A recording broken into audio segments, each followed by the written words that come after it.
오늘부터 우리 고린도전서 우리 처음 시작합니다. 고린도에서 생긴 일이라는 제목으로 첫 번째 시간 은혜와 평강의 편지라는 제목으로 말씀 시작합니다. 제가 살펴봤더니 우리 3월부터 지난 사무엘상 강해를 해서 약 한 8개월 정도 사무엘상 강해를 한 것 같아요. 그리고 이제 지난 10월로 마치고 이제 오늘부터 신약으로 넘어와서 고린도 전서 시작합니다. 지금 35분 들어와 계신데 2분 출석 체크하셨네요. 많이 해주시고 그러시더라고요. 어느 분이 목사님이 이름만 안 부르시면 출석 체크하겠다고. 그래서 제가 이름 안 부르겠습니다. 그러니까 빨리 자수해서 광명 찾고 출석 체크해 주시면 고맙겠습니다.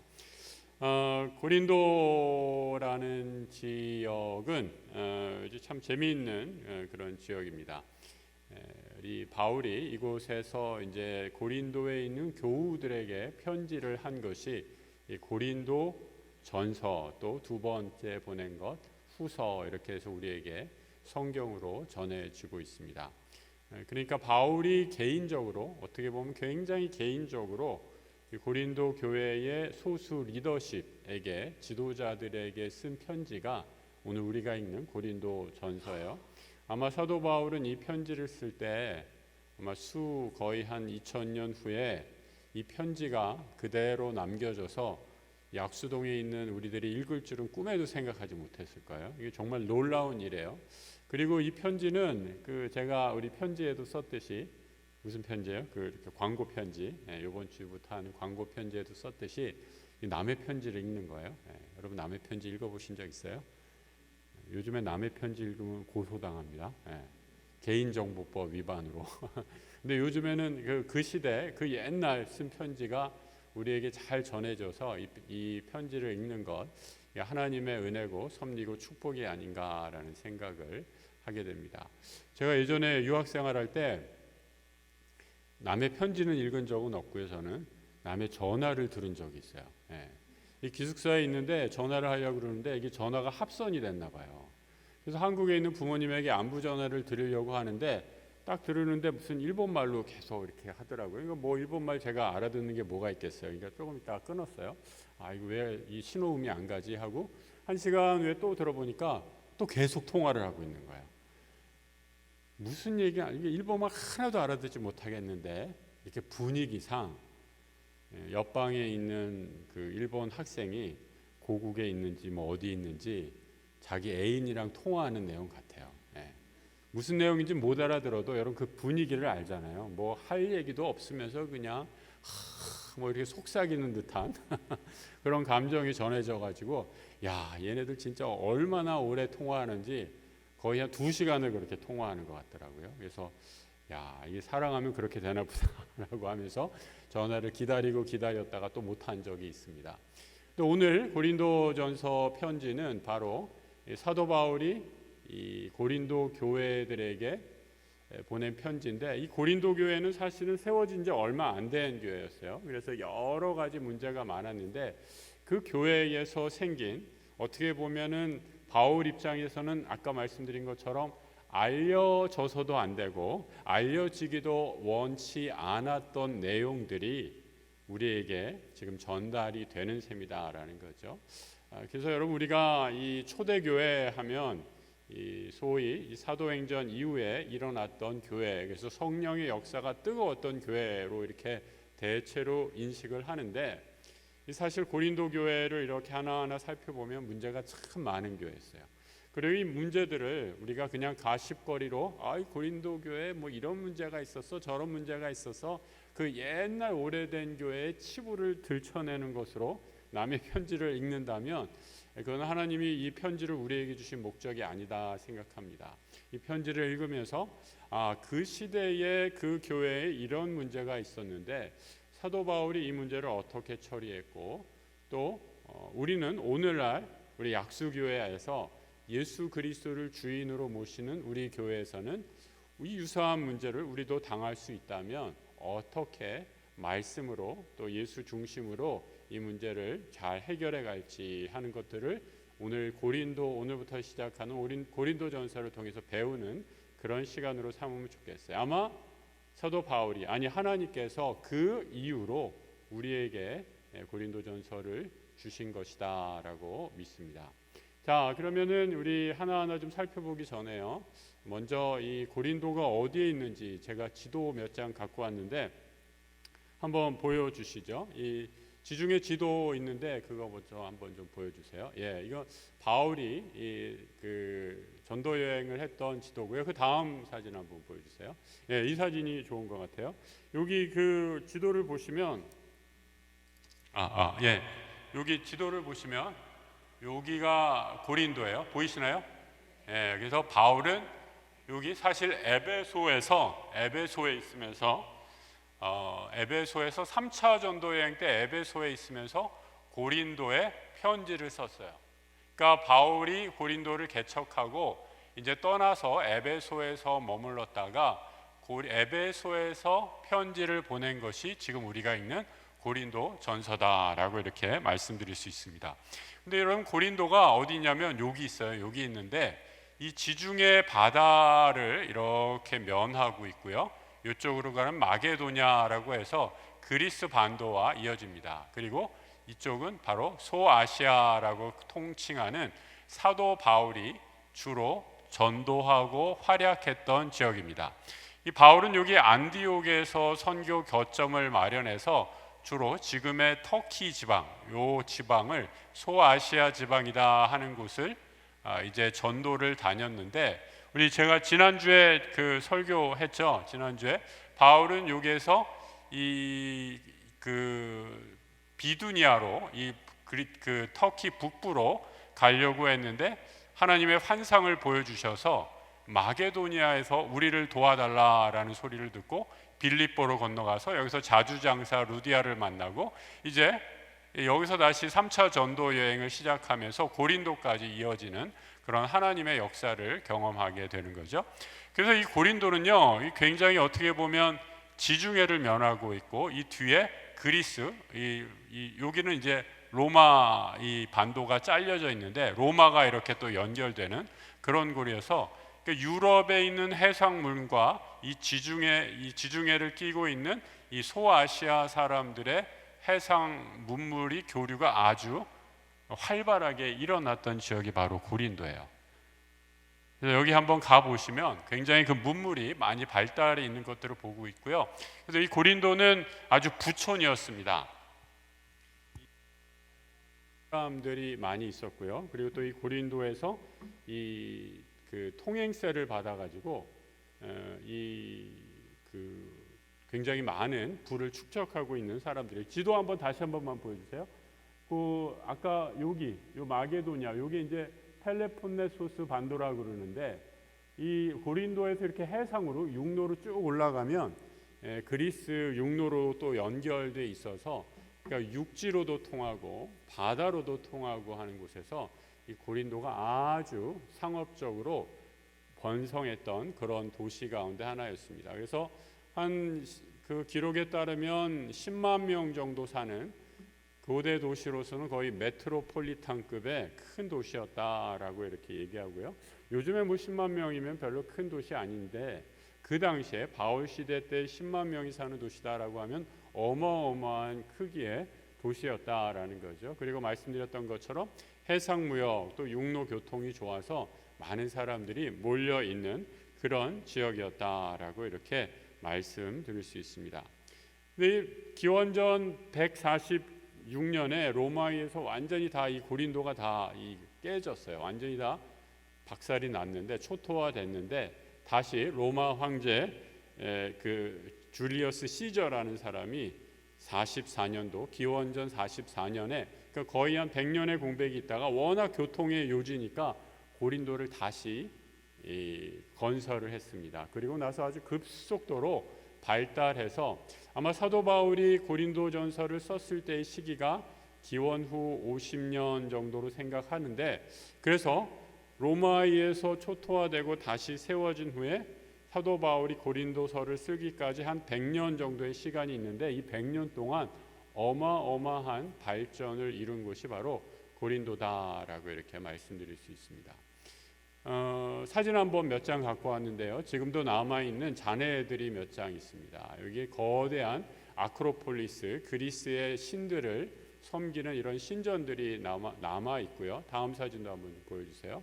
이런 신전의 잔해들로 봐서 그 당시 고린도 교회가 고린도라는 시가 얼마나 컸는지라는 것들을 짐작할 수 있습니다. 이게 이제 신전의 자취들인데요. 한 역사 기록에 의하면 이 아프로디테 신전에 여기서 일하는 이 창기가 한 3,000명이었다라는 기록이 있어요. 이 성전에 몸을 파는 여성들이 3,000명이다라는 거 어마어마한 숫자잖아요. 그래서 아마 약간은 좀 과장된 숫자일 거다라고 이렇게 얘기를 해요. 예전에 백제 시대 때 우리나라의 의자왕도 몇 명 궁녀라고 그랬어요. 3,000궁녀. 좀 약간 뻥이 들어간 게 아닌가 싶어요. 그러니까 공을 하나 더 붙인 게, 그러니까 왕이 자신들의 권세를 자랑하려고 그 정도 이제 하는 건데, 아마 이 역사적인 그 역사가들은 약간의 좀 과장이 있었을 것이다라고 이렇게 얘기하기도 합니다. 아무튼 이곳에서 이제 성전에 종사하는 그런 사람들, 창기들이 이렇게 많았다는 것을 보아서 이곳이 굉장히 상업적으로 그런 도시였고, 문란한 도시였고, 성적으로 타락한 도시여서 이제 나중에 이제 우리가 뒤에 살펴보게 되면 이 고린도 교회의 이 음행의 문제를 다룰 때 아주 중요한 이 문제가 대두되는 것을 보게 됩니다. 그리고 또 하나, 그 당시에 이 고린도에 유행했던 말이 코린토조마이라는 그런 하나의 상용 구절 표현이 있었어요. 고린도스럽다라는 말이에요. 좀 더 정확하게 말하면 고린도 사람스럽다라는 그런 뜻이에요. 고린도 사람스럽다라는 말의 뜻은 성적으로 문란하다라는 뜻을 가질 정도로, 아까도 말씀드렸죠. 이곳에서 이 매춘이 아주 성행하는 그런 도시여서, 아까도 말씀드렸듯이 여러분, 이 배가 이 지중해에서도 들어오고 로마 해협에서도 들어오고 이 소아시아, 그러니까 그 아라비아 해 쪽에서 들어오고 이쪽 거대 문명이 이 고린도 지중해 바다를 중심으로 해서 고린도시를 중심으로 해서 이렇게 겹쳐지기 때문에, 혹시 우리 가운데, 우리 성도님들 가운데 그 바닷가가 고향이신 분 있어요? 네. 뭐 요즘은 안 그럴 테지만 예전에 이 바닷가가 고향인 분들, 옛날 얘기예요. 옛날, 요즘에 그런 게 아니라 옛날에 그 바닷가는 그 아버지가 없는 분들이 많았어요. 네. 무슨 의미인지 알겠죠? 네. 무슨 의미인지 잘 모르는 분들은 바닷가에서 오신 분들한테 한번 물어보세요. 그런 일들이 많아서 그러니까 이제 그 사생아들이 많은 거죠. 그러니까 아버지가 누구인지 모르고 떠난 사람들이 많아서, 그러니까 그런 정도로 굉장히 음란한, 그러니까 이 가정이 제대로 기능하지 못하는 그런 도시의 특성들을 가지고 있었다라고 이렇게 얘기를 합니다. 그리고 아까 보았던 것처럼 이렇게 신전의 상들, 이 고린도의 아테네 신상들을 섬기는 여러 가지, 이 그리스는 굉장히 이제 다문화 다종교 신이었기 때문에 로마의 여러 신들을 섬기는 그런 문화 가운데 있었다라는 것을 이제 확인할 수 있습니다. 그 바울과 고린도 교회에 대한, 어떻게 해서 바울이 고린도 교회를 섬겼는가, 시작했는가라는 것은 바울의 2차 전도 여행 마지막을 기록하고 있는 사도행전 18장에 아주 잘 기록이 되고 있는 것을 보게 됩니다. 사도행전 18장 1절부터 이렇게 앞에 부분을 쭉 한번 살펴보도록 하겠습니다. 이렇게 보면 이런 말씀이 있죠. 바울이 아덴을 떠나서 고린도에 이르렀다라고 이렇게 말하고 있습니다. 이때부터 이제 고린도 교회 선교가 시작이 된 거죠. 그리고 11절을 보면 여기에서 바울이 1년 6개월, 그러니까 한 18개월 정도를 머무르면서 고린도에 있는 사람들을 전도하고 양육하고 하나님의 말씀을 가르쳤다라는 것들을 확인할 수 있습니다. 그리고 또 24절을 보면 이때 이 고린도에 누가 있었는가? 알렉산드리아 출신의 아볼로라는 유대인이 에베소에 이르렀는데, 이 사람은 언변이 좋고 성경이 능통했던 사람이에요. 그래서 사도 바울이 고린도를 떠나면서 고린도의 교회를 아볼로에게 맡기게 됩니다. 이제 나중에 이것이 또 우리가 뒤에 살펴보겠지만 이 고린도 교회의 분쟁의 씨앗이 되는 것들을 보게 됩니다. 그리고 27절을 또 보면 이 아볼로가 아가야로 가고자 함으로, 이 아가야는 이제 고린도 지방을 말하는 거예요. 그래서 아볼로를 그로 파송하면서 제자들에게 편지를 써서 아볼로를 너희들이 잘 고린도 교회 사람들에게 부탁하면서 이 사람에게 많은 것을 배우라라고 이렇게 편지까지 써면서 바울이 고린도를 떠나면서 아볼로에게 고린도 교회를 맡기고 그에게 제자 훈련의 사역을 맡기는 것을 보게 됩니다. 그러니까 어떻게 보면 여러분, 이 고린도 교회는요, 진짜 그 당시에 최고의 성경교사 2명한테 연달아서 교육을 받은 그런 교회였어요. 사도 바울에 의해서 개척이 됐고, 이어서 사도 바울이 떠난 후에 누구요? 아볼로라는 성경과 모든 언변에 능통한, 그리고 그리스 지식에 아주 해박한 사람에게 의해서 성경을 잘 배웠으니까 이 고린도 사람들의 프라이드가 얼마나 대단했겠어요.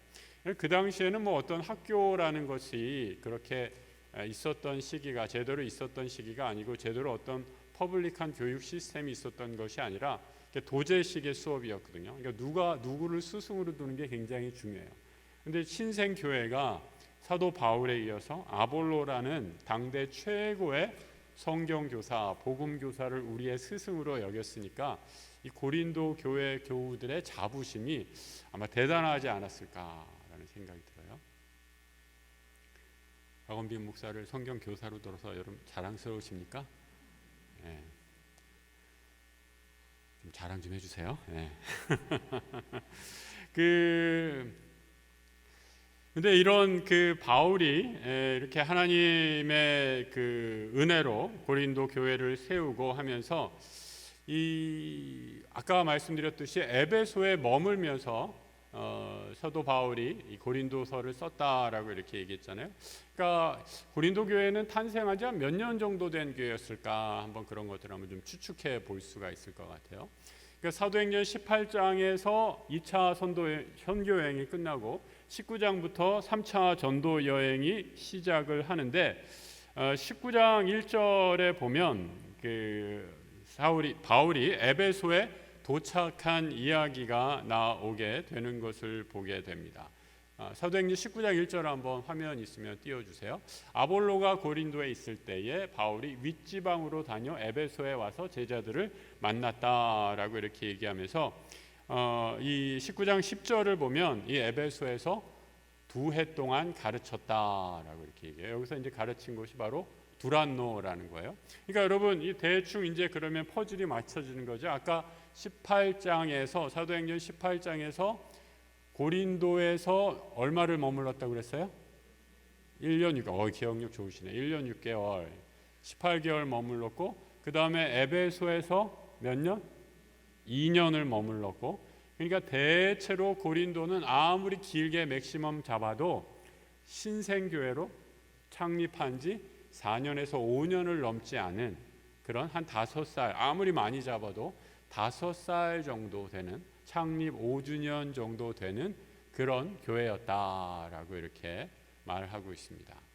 근데 이제 창립 5주년 교회의 특징, 그 특징이 무엇이냐? 이제 쭉 고린도서를 읽으면서 나오겠지만 한마디로 미성숙한 교회였어요. 왜 미성숙했느냐? 이 교회는 다툼이 많았어요. 다툼이 많았다는 것은 잘난 사람들이 많았다는 거예요. 아까도 얘기했죠? 잘 사는 사람들이 많아요. 아주 도시가 부유해요. 그리고 여러 지방의 여러 사람들이, 여러분 지금도 마찬가지잖아요. 돈이 모이는 곳에 똑똑한 사람들이 많이 모이잖아요. 그래서 다들 지금 서울로 온다고 난리 아니에요. 지방에는 지금 청년들이 다 떠나고. 똑같은 일이 그 시대에도 있었어요. 먹고 살기 위해서 또 출세를 꿈꾸면서 많은 사람들이 다 도시로 모여서 아주 유능한 사람들이 고린도에 많이 모이게 있었는데, 이때 그러다 보니까 세상적인 문화가 들어와서 고린도 교회가 분열하고 미성숙한 모습이 많이 드러났다라는 거죠. 그래서 사탄은 예나 지금이나 교회를 어지럽힐 때 분열과 분쟁을 일으키는 것을 보게 됩니다. 예수님이 그 마태복음 12장에서 이렇게 얘기를 하죠. 예수께서 그들의 생각을 아시고 이르시되 스스로 분쟁하는 나라마다 황폐해질 것이다 라고 이렇게 말씀하시잖아요. 스스로 분쟁하면 서지 못한다라는 것 너무 잘 사탄이 알고 이 점을 이용하고 있습니다. 우리 해마다 우리 교단 9월이 되면은 총회가 열려요. 1년에 한 번씩 열리는 우리 대한예수교 장로회 통합 측 교단의 전 교회가 모여서 회의를 하는 회의입니다. 근데 여러분 총회를 앞두고 저한테 꼭 편지가 오는데 어떤 편지가 오느냐? 분쟁이 있는 교회에서 편지가 와요. 교회가 막 그냥 갈라져 가지고 그러니까 이쪽에서 이쪽 파에서 우리의 얘기를 들어주십시오 목사님. 그러니까 왜냐하면 교단 총대로 나가니까 이 총대에 가서 우리 편을 좀 들어달라라는 거예요. 또 반대편에 있는 사람들은 또 반대편에 있는 내용으로 우리가 옳습니다라는 편지를 보내고 어느 장로님이 편지를 막 보내면서 그 맨 마지막에 그런 표현을 썼어요. 그 교회가 분쟁이 얼마나 오래됐는지 목사님 우리의 형편을 잘 헤아려 주시고 저 사탄의 무리들을 하나님께서 저주해 주시기를 간절히 기도해 주십시오. 저는 그 편지를 보면서 얼마나 가슴이 아팠는지 몰라요. 같은 교회에 있는 사람들을 향해서 사탄의 자식이다라고 이러니까 교회가 얼마나 지금 마음에 갈기갈기 찢어졌던. 근데 그 교회가 여러분 어떤 교회냐면 우리 교단에서 아주 유명하고 명망 있는 그런 교회. 예전에는 그렇게 많이 모이고 그렇게 명성이 자자한 그런 교회였는데 분쟁과 분열과 서로 다투다 보니까 쪼그라들어서 이제는 거의 명맥만 유지하는 그런 안타까운 현실의 모습들을 오늘 우리가 보게 된다라는 거죠. 그래서 여러분 사탄은 지금도 이 분열을 책동하면서 교회를 어지럽히는 그런 일을 아주 열심히 하는 것을 보게 됩니다. 바울은 이런 이 안타까운 모습을 향해서 이 고린도 교회가 어떻게 하면 하나님의 뜻 가운데 바로 설 수 있을까라는 것을 우리가 해야 되는 일을 가르쳐 주고 있는 거죠. 자, 그래서 이런 배경하에 오늘 사도 바울이 처음 쓴 이 편지의 내용을 하나하나씩 읽어보도록 하겠습니다. 1절부터 3절까지의 내용인데요. 한번 같이 한번 읽어보겠습니다. 하나님의 뜻을 따라 그리스도 예수의 사도로 부르심을 받은 바울과 형제 소스데네는 고린도에 있는 하나님의 교회 곧 그리스도 예수 안에서 거룩하여 지고 성도라 부르심을 받은 자들과 또 각처에서 우리 주 곧 그들과 우리의 주 되신 예수 그리스도의 이름을 부르는 모든 자들에게 하나님 우리 아버지와 주 예수 그리스도로부터 은혜와 평강이 있기를 원하노라. 여러분 우리가 지금까지 이제 고린도의 문화적인 배경 그리고 또 고린도가 처한 지리적인 위치 또 고린도가 지금 처했던 특징적인 것을 아주 간략하게 얘기했는데 그러면서 이제 바울의 편지를 읽는 거예요. 근데 여러분이 바울은 이 편지를 어떻게 시작하고 있는가? 하나님의 뜻을 따라 시작하고 있어요. 그러니까 여러분 우리가 말할 때도 문제가 분명히 있어요. 고린도 교회에 문제가 분명히 있어요. 세상에 문제 없는 모임이 어디 있겠어요? 근데 그 문제가 있는데 그 문제를 바라보는 방식을 우리가 좀 배울 필요가 있다는 생각이 들어요. 바울이 만약에 이 편지를 쓰면서 어이구 이 고린도 교회 원수 같은 놈들아 내 말 좀 들어 속상해 죽겠어 라고 이 편지를 시작했더라면 아마 하나님이 이 편지를 오늘 우리에게 주셨을까라는 생각이 들어요. 사도 바울은 그 어려움을 누구보다도 잘 알면서 하나님의 교회를 어떻게 세워갈지를 궁리하면서 기도하면서 이 편지를 쓰고 있다라고 이렇게 얘기합니다. 바울과 그 형제 소스데네라는 사람의 이름이 나오죠. 그 1절에 나오는 소스데네가 누군가라는 것들을 살펴보면 그 소스데네는 이 사도행전 18장 17절에 소스데네에 대해서 나옵니다. 아마 고린도에 있는 회당장이었던 것 같아요. 그래서 바울의 복음을 받아들였는데 이 고린도 시가 아주 고약한 시여서 외부의 종교가 들어왔던 것들을 엄청나게 통제했던 것 같아요. 근데 소스데네가 바울 일행을 맞아들이고 외래의 종교를 받아들이니까 소스데네를 붙잡아다가 매를 심하게 쳤습니다. 고문을 한 거죠. 종교적인 박해를 가한 겁니다.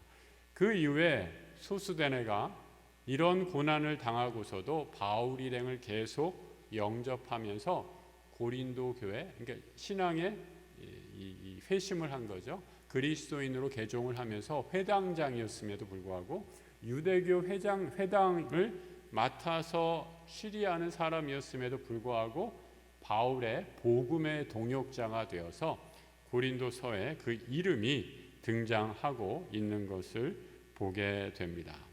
바울은 그래서 자기와 바울과 형제 소스데네는 예수의 사도로 부르심을 받은, 하나님의 뜻을 따라 부르심을 받은 사람이다라고 이렇게 얘기하고 있어요. 여러분, 우리가 이 교회 다니는 사람은요, 내가 누구인가라는 그런 정체성을 잘 세우는 게 굉장히 중요해요.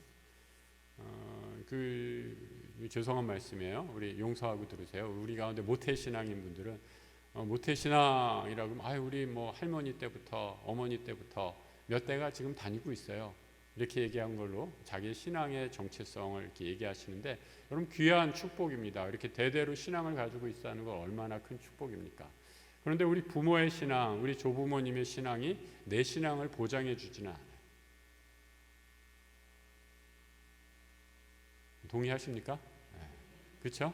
부모님의 신앙이 아무리 좋다고, 할머니의 신앙이 아무리 좋다고 그 신앙이 나의 신앙이 되는 것은 결코 아니에요. 바울은 그래서 지금 나의 나됨은 하나님의 뜻을 따라 예수의 사도로 부르심을 받은 나와 소스데네가 편지한다라고 이렇게 얘기를 하는 거예요.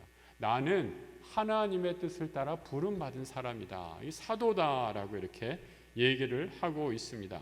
이 사도라는 말의 어원은 아포스톨로스라는 말로 보냄을 받은 자다라고 이렇게 얘기를 해요. 나중에 이제 이 고린도에서 바울을 가지고 공격을 많이 했어요. 그러니까 아까도 말씀드렸듯이 고린도에 똑똑한 사람들 많았어요. 부자들 많았어요. 돈 있는 사람들 많았어요. 그러니까 바울을 보고 좀 업수히 여겼어요. 저 바울 저거 듣보잡 같은 놈 아니야. 그리고 바울이 글은 잘 쓰는데 말빨이 좀 딸렸어요. 그러다 보니까 바울을 공격하는 사람들이 많았거든요. 그러니까 우습게 보일 거 아니에요. 뭐 돈도 없지, 뭐도 없지. 그러니까 고린도의 그 잘난 사람들 밑에서 바울이 보기에는 너무너무 초라한 행색을 가진 사람이 저런 사람이 우리 교회 파운더라고, 창립자라고, 별로 뭐 중요하지 않아도 돼라고 이렇게 쉽게 업수히 여겼다라는 거죠. 근데 바울은 그런 비난을 다 감수하면서 나는 너희들의 인정을 받고 너희들에게 세움받은 사람이 아니라, 사람의 세움을 받은 사람이 아니라 하나님이 나를 보내셔서 하나님이 나를 세운 하나님의 사도로 보내심을 받은 사람이다 라는 것을 여기에서 선포하고 있습니다. 여러분의 상황과 처지가 어떠하더라도 내가 있는 그곳, 내가 일하는 직장, 내가 처한 과정, 우리가 섬기는 이 교회, 하나님께서 우리를 보내신 곳임을 꼭 기억하시는, 믿음으로 고백하시는 우리 성도들 되시길 주님의 이름으로 축복합니다. 그러니까 이 확신이 없으면요, 무너지게 되는 거예요. 우리 상황과 처지를 보고 왜 하나님이 나를 이렇게 힘든 데 보내가지고 이 고생하게, 이 고생도 그냥 고생이 아니라 개고생이 되는 거죠. 그러니까 막 불평이 나오고 원망이 나오고 남들과 비교하면서 시험에 들고 또 어려움에 빠지는 이유가 거기에 있다라는 거예요. 사도 바울은 고린도 교회의 형편과 어려움과 이런 모든 상황들 가운데서도 하나님이 나를 이곳에 보내셨습니다. 하나님이 내 삶의 주인이십니다. 라는 그 고백을 가지고 이곳에 있는 사람에게 편지한다라고 이렇게 말하고 있습니다. 또 2절을 한번 보세요. 바울은 이 미성숙한 교회 교우들을 향해서 뭐라고 얘기하고 있는가? 고린도에 있는 하나님의 교회, 곧 그리스도 예수 안에서 거룩하여지고 성도라 부르심을 받은 자들과 또 각처에서 우리 주 곧 그들과 우리 주 대신 예수 그리스도의 이름을 모두 부르는 모든 자들에게 하나님의 은혜와 평강이 있기를 원하노라 이렇게 말씀하고 있어요. 나에 대한 내 부르심을 확신하게 되면요, 여러분 옆에 앉은 사람들의 모습, 존재 자체가 새롭게 보입니다. 내가 하나님께 부름을 받은 것만큼 나와 함께 하나님의 은혜로 부름받은 사람은 어떤 사람이에요? 하나님 교회의 성도라는 거예요. 여러분, 교회는 건물이 아니에요. 우리 하나가 하나님의 교회다라는 거예요. 근데 여러분, 이제 우리가 지금 서두를 보고 있지만 첫 구절 몇 구절 읽고 있지만 뒤에 이제 나가면 조금만 더 지나면 이거 진짜 성도 맞아? 성도라고 하기에 너무너무 부끄러운 죄들, 범죄들을 이 사람들이 행하고 있었어요. 하지만 바울은 그 사람들의 지금 모습, 부족한 모습을 보는 것이 아니라 그 부르심, 보냄받은 사도로서 그들이 하나님의 성도로 거룩하여질 것을 바라보면서 은혜와 평강의 메시지를 전하고 있는 것을 보게 됩니다. 그러면서 4절에 이렇게 말씀하고 있죠. 그리스도 예수 안에서 너에게 주신 하나님의 은혜로 말미암아 내가 너희를 위하여, 그 다음 어떻게 돼 있어요? 항상 하나님께 감사한다. 항상 하나님께 감사한다. 이게 놀라운 고백입니다. 여러분, 우리 믿음의 형제 자매들을 인해서 항상 감사하시길 바랍니다. 제가 늘 얘기하죠. 우리 교회 저 사람만 없으면 우리 교회 잘 될 텐데.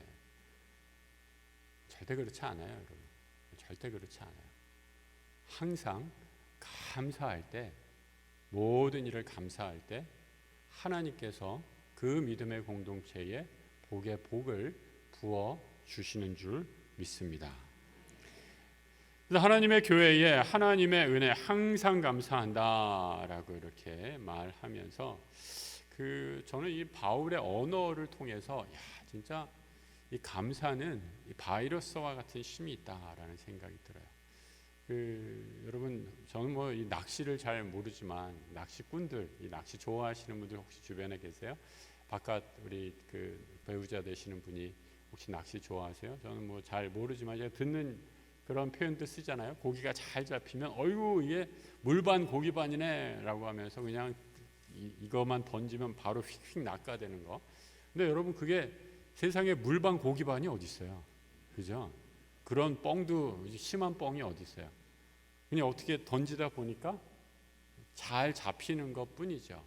근데 저는 그런 생각을 오늘 말씀을 준비하면서 바울은 절망적인 상황, 또 불평할 수밖에 없는 상황, 또 성도들의 미성숙으로 한숨 질 수밖에 없는 상황에서 감사의 우물을 길어오르는 사람이구나. 그리고 이것이 마중물이 되어서 더 큰 감사를 올려드리는 믿음의 능력을 갖고 있는 사람이었구나라는 것을 발견하게 됩니다. 여러분, 그게 믿음의 능력 아니에요?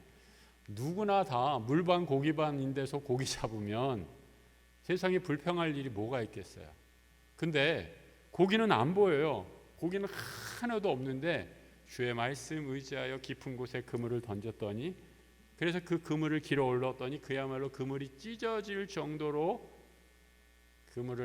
고기를 낚게 되는 그 놀라운 은혜, 그럼 그건 감사의 능력이 아닌가 싶습니다. 믿음으로 그물을 던지시고 감사의 제물을 계속 올리시기 바랍니다. 감사로 제물을 올릴 때, 감사의 기도를 올릴 때 하나님께서 우리에게 우리의 모든 상황을 감사할 수 있을 때 내 삶이 감사의 만선으로 바뀌는 놀라운 축복이 임하게 될 줄로 믿습니다. 바울은 지금 교회 생각하면 신생교회 4년, 길게 잡아도 5년, 니네들 하는 꼬라지 보면 내일이면 내일 당장 무너지지 않는 게 신기할 정도다 이놈들아 라고 이렇게 욕을 하는 게 아니라, 그런 미성숙함에도 감사하면서 감사할 구체적인 거리를 찾고 있어요. 어떤 걸 감사하는가? 먼저 5절에 이렇게 얘기하고 있어요. 모든 언변과 모든 지식에 풍성하다. 그리고 6절에 그리스도의 증거가 너희 중에 견고하게 되었다. 너희 중에 복음을 읽는 것으로 인해서 지금은 약간 그 복음이 제대로 잘하고 있지 못하지만 그 증거, 복음의 증거를 인해서 감사한다라고 이렇게 말씀하고 있습니다. 그리고 7절에 너희가 모든 은사에 부족함이 없이 그리스도의 나타나심을 기다린다라는 것으로 인해서 감사하고 있어요. 여러분 옆에 분들 한번 얼굴 한번 보세요. 옆에 분들의 칭찬할 게 무엇인가 한번 제가 답 안 가르쳐 드릴 테니까 여러분들 옆에 앉은 분 보면서 우리 집사님은 정말 이러신 분 같아요. 진심을 담아서 한번 칭찬 한번 해보세요. 아무리 봐도 칭찬할 거리가 없으면 오늘 금식하고 철회 한번 하세요. 어떻게 해서든지 한번 찾아내 보시기 바랍니다. 여러분 이렇게 교회에서 이 교회는 감사와 칭찬, 은혜의 공동체이기 때문에 우리가 쓰는 랭귀지가 달라야 돼요. 우리가 쓰는 요즘에 세상 언어가 얼마나 거칠어요. 지금 다 잡아주고 서로 그냥 잡아먹지 못해서 난리인 이 세상에서 우리가 살고 있잖아요. 그런데 교회도 그러면 어떻게 되겠어요? 바울은 지금 고린도 교회가 이런 문제 많고 미성숙한 일로 힘들고 어려움이 없지만 이곳에서 감사의 언어, 감사의 축복을 건져 올리면서 하나님의 은혜를 드러내려고 한다라고 이렇게 얘기하고 있어요. 칭찬할 게 없으시면 옆에 분들 보면서 고개를 푹 숙이면서 잘 부탁드립니다 이렇게 인사라도 한번 하세요. 잘 부탁드립니다 뭐 하시라니까요. 어여쁘게 봐주십시오. 이렇게 어여쁘게 봐주십시오 한번. 그럼 9절을 한번 같이 한번 읽어보겠습니다. 9절 말씀 같이 한번 읽어볼까요? 너희를 불러 그의 아들 예수 우리 주와 더불어 교제하게 하시는 하나님은 미쁘시도다. 그러니까 여러분 이 바울은 이제 처음 성경을 시작하면서 목표를 어디로 목표를 어디로 두고 있는가? 목표를 그리스도에 두고 있어요. 우리가 지금 아직은 미성숙하고 여러 가지 문제가 많은 공동체지만 그리스도를 닮아가고 그리스도를 교제하고 그리스도와 함께 교제함으로 그리스도의 장성한 분량까지 에베소서 4장 13절 말씀처럼 그리스도의 장성한 분량까지 성장할 것을 목표로 두면서 이 고린도 교회를 위해서 기도하고 있다라고 이렇게 말씀하고 있습니다. 예전에 제가 미용하시는 집사님한테 한번 여쭤봤어요. 집사님 어떤 손님이 제일 힘들어요? 그러니까 재밌는 말씀하시더라고요. 이렇게 딱 와서 그때 한참 김태희, 원빈 이런 탤런트가 인기였는데 김태희 사진 들고 오고 원빈 사진 들고 와서 미용사 언니 이렇게 잘라주세요 라고 딱 한대요. 그래서 정말 그 사진 보고 정성껏 똑같이 잘랐대요. 딱 갖고 나면 이게 뭐야 하나도 안 닮았잖아요. 그리고 막 화를 내면서 간다는 거예요. 어떻게 해야 돼요? 똑같이 잘라주라고 그래서 똑같이 잘라뒀더니 닮지 않았다고 화를 내는 거예요. 여러분 우리가 착각하는 게 있어요. 한번 김태희, 원빈 닮게 머리 자르면 김태희, 원빈이 됩니까? 안 돼요. 우리 지난주에 여러분 우리 한기태 목사님 모시고 심령 부흥사경에서 정말 뜨거운 은혜 받았죠. 한번 은혜 받아서 여러분 갑자기 거룩해지시고 성숙해졌습니까? 그런 거 아니잖아요. 우리가 스스로 너무 잘 알잖아요. 그래서 여러분 계속해서 믿음은 하나님의 은혜를 사모하면서 그리스도와 계속 교제해가는 그런 자리입니다. 그래서 기도의 자리에 머물고 내 감정과 내 개인적인 판단을 뒤로 하면서 내 욕심을 뒤로 하면서 하나님과 더 깊은 은혜의 자리로 나아가는 훈련, 이것이 바로 믿음의 성숙한 사람의 태도고 자세다라는 거죠. 그래서 여러분 우리가 하나님께서 이 고린도서를 우리에게 주신 이유라고 믿습니다. 시편 145편 18절의 말씀 우리 한번 같이 한번 읽어보겠습니다. 여호와께서는 자기에게 간구하는 모든 자 곧 진실하게 간구하는 모든 자에게 가까이 하시는 도다. 여러분, 이 고린도서를 우리가 함께 공부하면서 주님과 더 가까이 가는, 예수를 더욱더 가까이 사귐이 있는 그런 자리로 나가시게 되기를 축복합니다. 고린도 교회 창립된 지 한 최대 잡아도 몇 년, 맥시멈 몇 년이라고 그랬어요? 5년. 우리 약수교회는 몇 년 됐어요? 58년 됐습니다. 58년의 믿음의 영적인 성숙함이 우리에게 있습니까? 오늘 말씀을 통해서 우리에게 성경은 질문하고 있습니다. 우리가 그렇게 귀한 반세기를 넘게 믿음의 길을 걸어왔다면 우리 안에 영적인 미성숙함, 분열과 분쟁, 다툼을 다 뒤로하고 감사의 마음, 서로와 서로를 감사하는 마음으로 하나 되어서 우리에게 맡겨주신 사명을 감당해 주는 것, 감당하시는 것, 그것이 바로 오늘 하나님께서 우리에게 이 평강과 은혜의 편지를 주신 고린도 전서를 우리에게 허락하신 이유인 줄 믿습니다. 이 귀한 하나님의 말씀을 우리가 붙잡고 함께 기도하면서 주님, 우리 교회도 이런 교회 되게 해주십시오. 간절히 기도하는 이 밤이 되기를 축복합니다.